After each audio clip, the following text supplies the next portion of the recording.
Talk.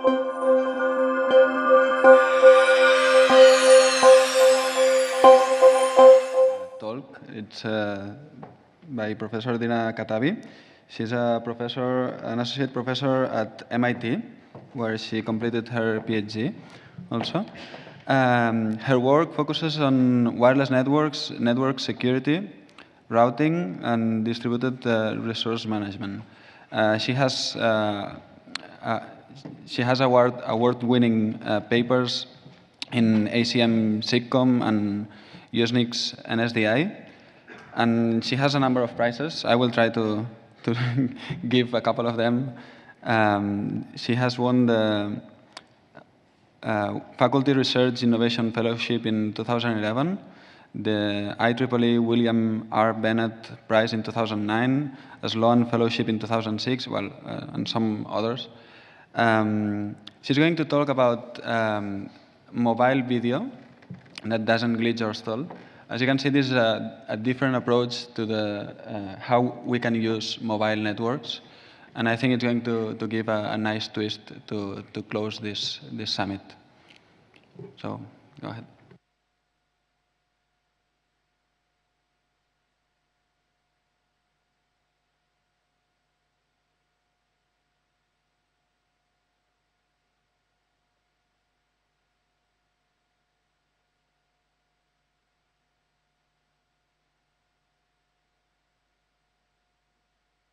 Sure. Yes, it's working. Okay. Yeah. So now it's working. Good. Okay, so originally I was asked to present a talk about dynamic spectrum access and cognitive radios, but then I saw that there are plenty of information about this, and there are other speakers that are covering this topic. And also that it is very much connected to the rest of the stuff that has been presented throughout the summit. And what I noticed in the presentation that there is really little talking about services and what users want. So this is why I chose to switch and talk about probably one of the most important services for tomorrow, which is mobile video. So we all know that mobile video is the next killer app. This is according to all expectations, all studies of traffic patterns and what users want.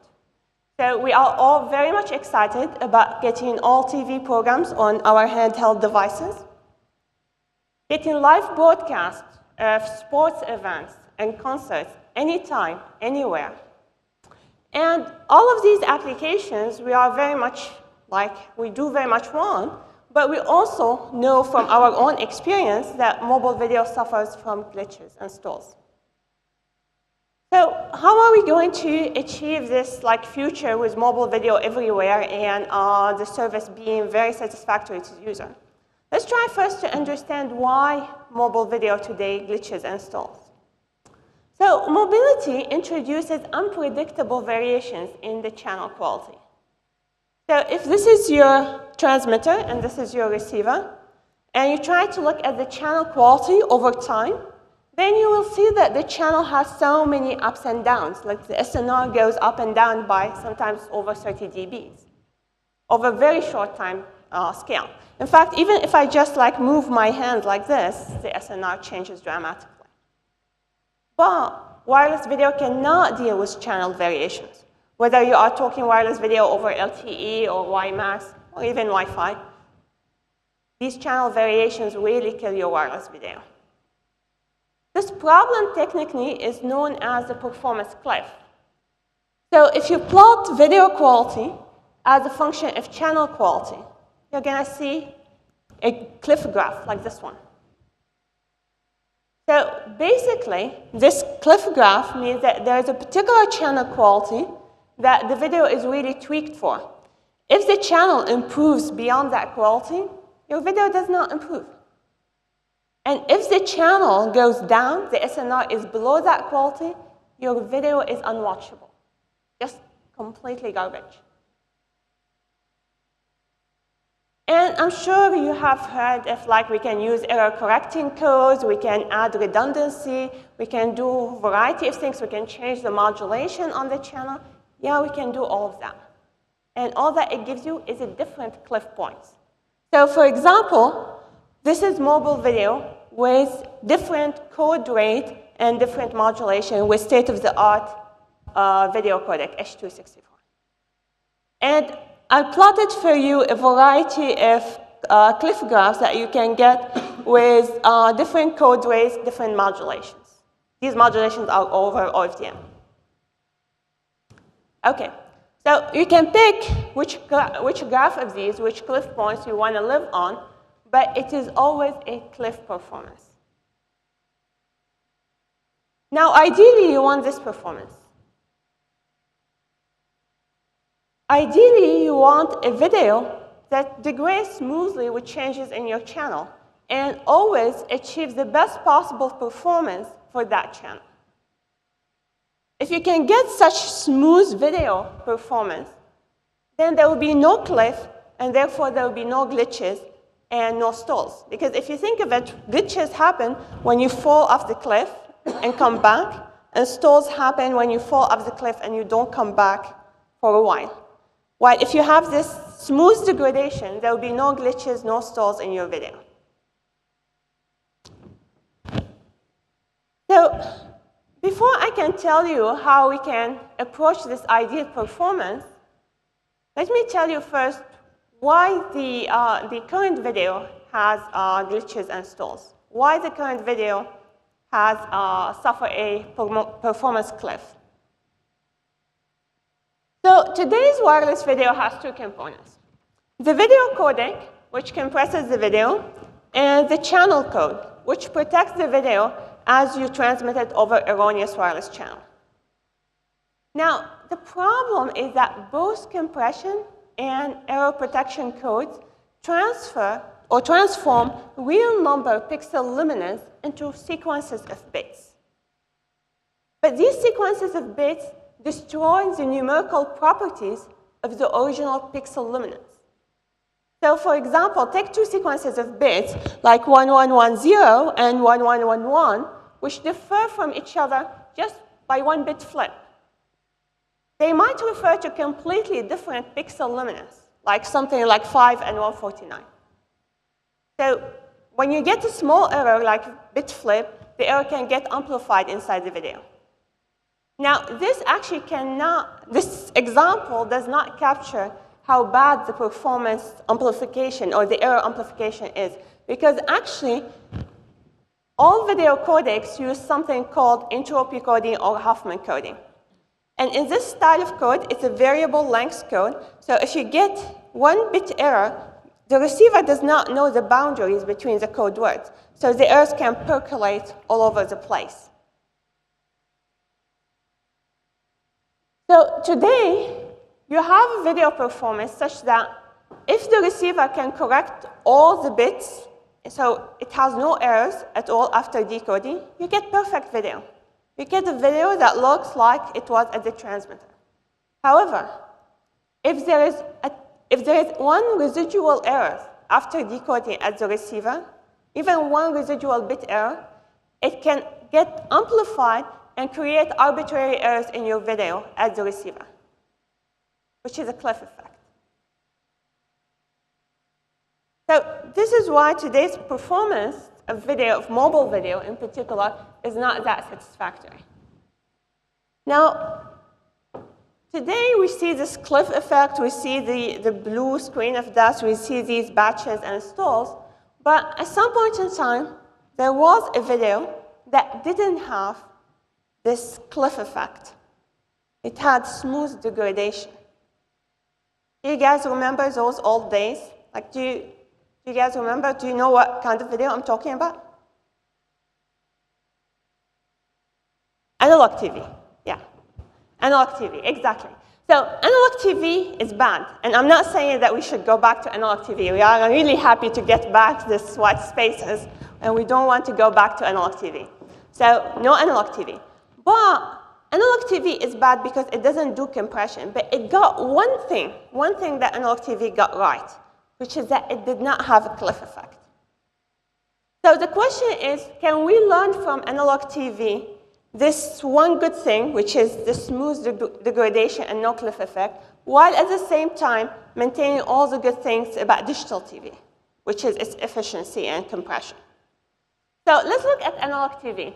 Analog TV did not have a cliff effect because it did not take pixel value, which are real numbers, and transform them into bits.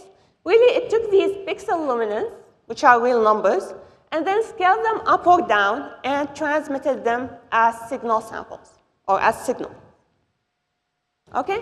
So there was a linear relation between the transmitted signal and the original pixel luminance. And because of this linear relation between the signal and the video, when you get small perturbation on the channel that perturbs the signal, they translate into small perturbation in your pixel luminance, and you don't get the cliff effect. So small stays small, and you don't get cliff effect. But analog video is no good, because analog video is not efficient. It didn't compress the video, which doesn't make any sense. You have this video that's highly redundant, you don't compress it, that's completely inefficient. And it didn't add error protection. So what I'm going to tell you about very quickly is a system that tries to combine the best of both worlds. It's called Softcast, and it combines the best of both worlds, which means that it is as efficient as digital video and applies compression and error protection, but also, like analog video, it has no cliff effect. So how can we achieve that? So let me describe to you how Softcast works. So instead of having two components, one component that compresses the video and one component that adds error protection, we're going to have one code that both compresses the video and protects it from error. However, the key property of this code is that it's linear, which means because of this linearity, the digital signal samples that are transmitted on the channel are linearly related to the pixel values, and therefore, when you have small perturbation in the digital signal sample, it translates into small perturbation in the video, which means small perturbation really in the pixel luminance. And therefore, no cliff effect. So is that good? I mean, are you guys happy? No cliff effect? You shouldn't be happy. You should be very unhappy. I just got you back analog TV. Okay? So that's no good on its own. What you want is to maintain this linearity while compressing the video and protecting it from errors. Okay? So this code now is linear, but we want it also to compress and protect from errors. Okay, so how can we do this? The first channel is that existing compression schemes are really not linear. So how can we have a linear compression scheme? So the solution that we use is to compress by dropping three-dimensional frequencies. What do I mean by this? So take these sequences of frames from a video. Now we all know that pixel luminance in sequences of frame changes slowly, both in space and in time. So the value of these pixels, as you can see, change slowly in space and time. This means that high spatial frequency and high temporal frequencies are close to zero. So Softcast exactly exploits this property. Softcast transforms the video into the frequency domain using a transform called three-dimensional DCT.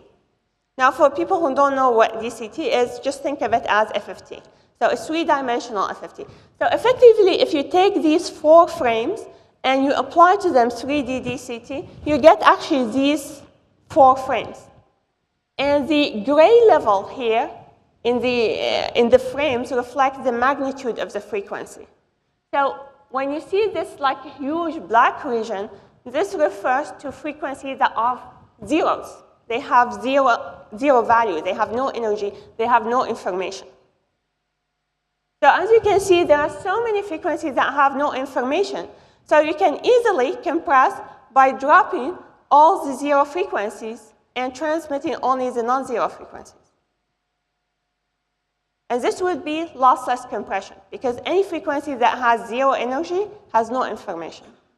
Now, if you want to compress more, if you want a lossy compression, you can compress actually to any level you want by simply dropping all the frequencies below certain threshold. Okay? So what did we get here? So the thing that I want to emphasize is that this form of compression compresses both within a frame and across frames. So this is what typically people refer to in video compression, intra-frame and inter-frame compression. The second thing that I want to emphasize is that DCT is a linear operator. So we got what we wanted. We got linear compression. Now, these two things are what DCT is. But let me emphasize also what DCT is not. DCT is not a better compression scheme than MPEG-4. It's not. And you shouldn't go away from this talk thinking that we should always compress using 3D DCT. The problem that we are trying to solve is as follows. Today we have these like H.264 or another name, MPEG-4 Part 10.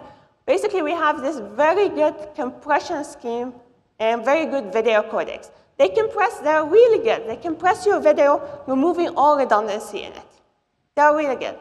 But if you look at where this family of codecs is coming, they actually are descendant of codecs that were used to compress video to store it on DVD and CDs. They all are meant to be for environment where you don't have errors. Because like DVD and CDs have virtually no errors in comparison to a wireless channel. So now what we have very good codecs that were originally designed for environments with no errors. So they are very, very, very fragile to errors. So you compress the video, you compress it so much, and then, wow, great video, very much compressed, and now you want to put it on wireless channel, which has so many errors. So what do? Just go back and add redundancy in the form of error correcting codes. So again, you blot up this video after you compress this. So actually, you don't win. So 3D DCT is not a better compression scheme, but what 3D DCT allows you to do is a very robust compression scheme. It is a compression scheme that has smooth degradation in it because it does not go to sequences of bits. So you lose a bit, you lose probably about 10% to 15% in terms of compression, but you get it back because you don't need to protect the video dramatically with error protection codes. And this is what we're going to see in the results. OK, so we are not done yet. As we said earlier, we still need to protect the video from errors to add error protection codes. I'm not going to go over the details of that, but basically the challenge is existing error protection codes operate on bits, so they are going to destroy the linearity again. So we don't want the traditional error correction code or error protection codes. So without getting into the details of the solution, at high level, the way we solve this problem is to formalize it as an optimization problem and find the optimal linear code that would allow you to minimize video errors at the receiver. Okay? So now we got what we want. We got linear compression, linear error protection. So let's see how it performs in practice. Here are some empirical results. So I'm going to compare for you three systems. Softcast, the existing approach, which uses MPEG-4 Part 10 or H.264 over OFDM channels and standard error FEC code rates, and layered video. Like I'm sure some of you have heard about scalable video coding or layered video, where you have the base layer that is necessary for all receivers, and then you keep adding refinements as additional layers that only receivers with good channel can decode. OK, so let's see what happens. So these results are from actual implementation over actual wireless channels using software radios. So these are not simulation results. These are actual implementation, empirical results. So the video quality, again, on the y-axis, and the channel quality in SNR on the x-axis. And let's see the current approach, which is H.264 over OFDM channels with FEC. So again, There are a variety of error correcting codes that you can use, variety of modulation, so I'm showing you the curves. In fact, these are the same curves that I showed you at the beginning. They all come from empirical results over wireless channels. So the existing approach suffers from a cliff effect, as we said earlier. Now, here's softcast. So as you can see, it's very smooth performance. It's not exactly the ideal because, like you can see, the corner of the green curve slightly above the black curve. So it's slightly you lose in comparison to some of the performance point of these cliffs, but overall it's pretty good, pretty close to ideal. Okay? So now let me show you what happens if you have scalable video or adaptive video or layered video, different names. Okay, so here's two-layer videos. So two-layer video just transforms a single cliff into two cliffs, two smaller cliffs. And it loses in terms of efficiency. The cliffs are lower in terms of video performance. So now if you go to 3 layers, you get smaller curve, but actually smoother curve. So you get smoother curve because now you have 3 smaller cliffs, but you lose even more in terms of video performance. And this is actually known, I mean, you can prove that theoretically, that as you divide video into layers, you divide the source into layers, you're going to lose in terms of efficiency. Okay? So layered video or scalable video replaces one cliff with a few smaller cliffs and less efficient cliffs. So the last thing I want to show you is a demo so that you can see the performance visually for yourself. So let me go and start that demo.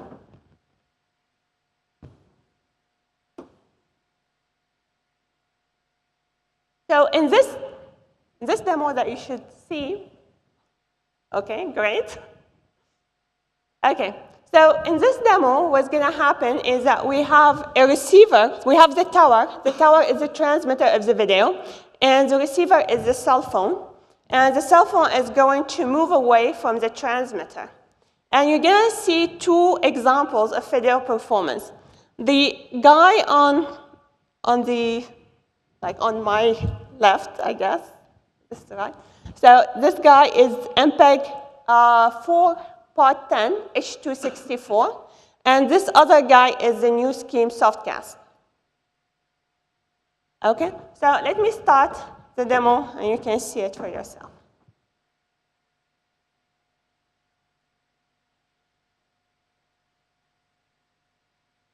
So basically, it should be very much what you expect.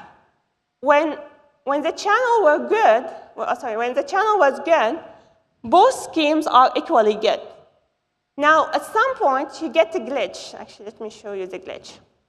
At some point, the channel just have this just very small bit errors, like really just 1 or few bit errors, but you can see what happens to MPEG 4. This very few errors percolate and gives you this performance. In the other video, you don't even see it. And at the end, as the receiver keeps moving and the channel degrades, at some point, this guy, the MPEG 4, cannot actually it falls off the cliff, basically. And what the codec is doing is like what any smart codec would do, it just keeps showing the last frame that made any sense. After that, it just cannot decode anything. While you can see what's happening to the other guy, this guy, you can see that the channel is getting noisier and noisier, and the quality is degrading. It's like there is no free lunch, obviously, but you can continue watching your game. There is no issue.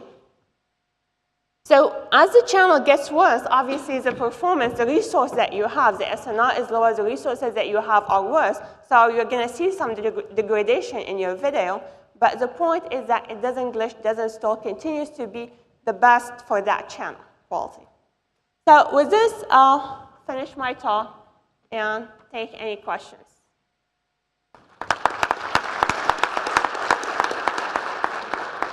Milan? Yeah, so basically these 2 clips are that used to be on the screen, are using exactly the same resources, exactly the same bandwidth, exactly the same power, exactly the same airtime. So there is no difference. Obviously, if they were not using the same resources, it would be unfair comparison. They are exactly the same resources.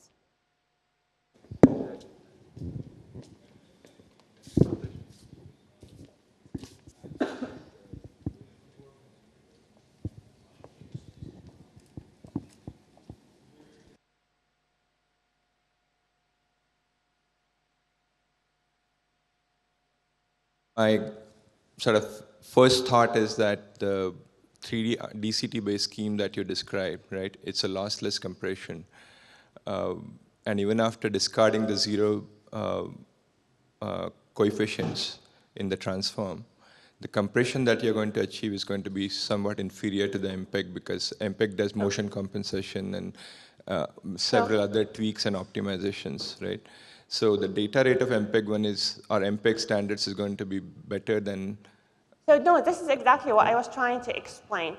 Basically, at the end of the day, the wireless resource is the same. You have a pipe, okay? So what happens with MPEG, actually let me just correct one thing that you said, which is actually Softcast can do lossy and lossless, so that's not an issue. Let me go back to the other point. So really, at the end of the day, you have the same pipe for both schemes. Now, the problem with MPEG is that you compress so much, you can fit it into the pipe. But now, if you fit it into the pipe as is, then it's gonna degrade so much. It's gonna, like any error, it's gonna kill it. So what you end up doing, you add error protection codes. So you have to compress an MPEG even more, like you have to do more quantization, increase the loss, so that you can fit the redundancy, the error protection code that is heavy in MPEG. Okay? So as a result, although Softcast, the compression on its own is less efficient, but the error protection code that you need, the redundancy that you need is way less. Therefore, when you put them in the same pipe, actually, you see that Softcast is doing much better for vast majority of channels. So I think one more comment and then I'll pause and I'll take it offline. But I think if I have a smaller resource requirement for an MPEG stream, I can compensate by doing buffering as well, right? If I put buffering and I do some amount of additional error protection, comparing that with Softcast, which has a bloated bitrate requirement, potentially slightly bloated, I shouldn't say a whole lot bloated, right? I see your point, but actually... I'm not sure if the gains are as dramatic in terms of the SNR. So the problem is that you can't really... Actually, so first of all, you can't talk about Softcast in terms of bitrate because really it's not transforming things into bits. Like the least significant bit, it does not take as much energy on the channel as much as the most significant bit. So actually, it doesn't plot the bitrate because what you have to talk about at the end of the day is the symbol rate. I mean, you are using the symbol to express bits, and that expression of bits is different between the two schemes. And in Softcast, there are the least significant bits that take less energy, so it doesn't. So they are the same exact symbol rates.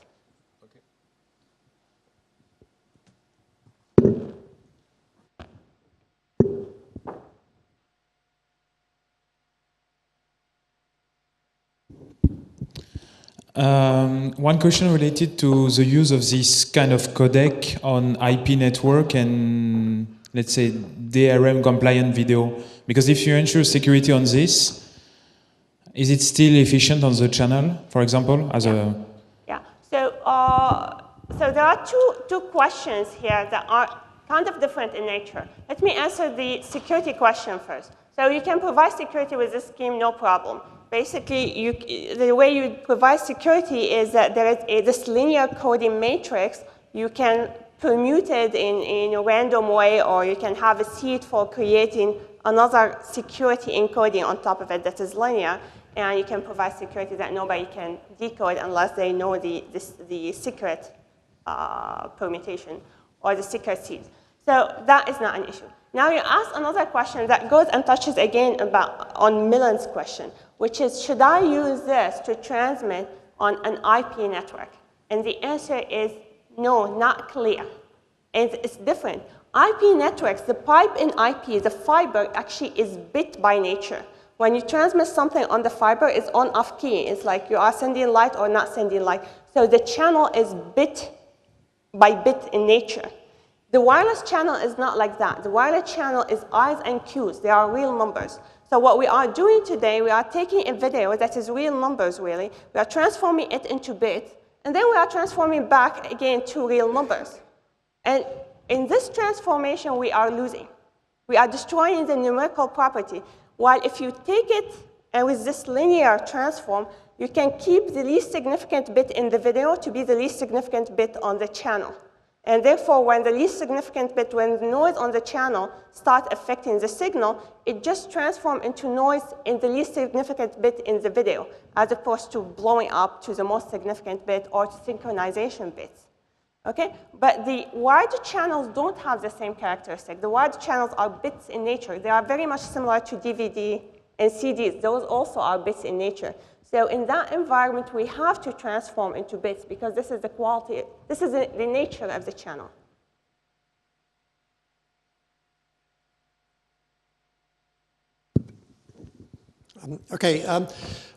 Just to see if I understood correctly, when you say that a softcast uses the same resources, you also mean that computationally speaking on like mobile device, they have the same impact. Okay. So I wasn't talking about the computational resources. I was talking about the communication resources, which are the bandwidth and the power and the airtime. But going back to the computational resources, actually you could argue that softcast is lower computational resources because all of we are doing is linear transforms, which are n log n in nature, and where n is the number of values that you have. While in MPEG, there are many complex transforms, like the motion compensation typically is really heavy. Also, MPEG typically has to do 2 runs over the video because it needs to know the size of the buffer that it is so that it can maintain the rates reasonably steady. So in that sense, the computational complexity actually is lower and also very much parallelizable.